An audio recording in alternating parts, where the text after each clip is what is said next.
everyone, it's Christina Hitchcock with Old National Investments. Thank you for taking the time out of your day to watch my video. Here's the quote of the week.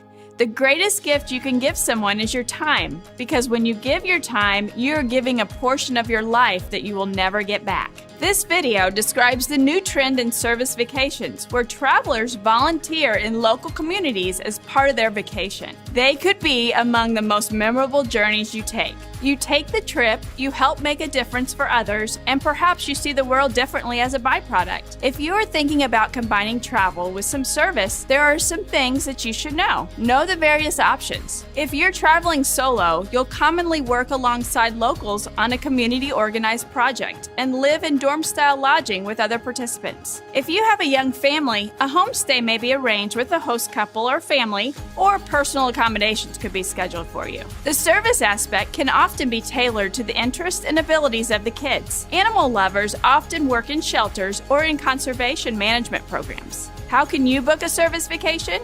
Travel agents and tour companies guide the way. You can even book one through groups such as REI, Discover Corps, Global Volunteers, and the Sierra Club. Some hotels and resorts will give you a huge discount if you're a part of a volunteer effort. Be sure to ask what percentage of your fees will go to the local community and not the organizational overhead. Some trips emphasize tourism with a bit of volunteering. Often people can only volunteer a day or two, not a week or a month. A new class of vacations responds to that reality. Agencies such as Namu Travel, specializing in trips to the Caribbean and Latin America, structure trips this way. Carnival is even doing this on its cruises to the Dominican Republic. I hope you have found this information useful.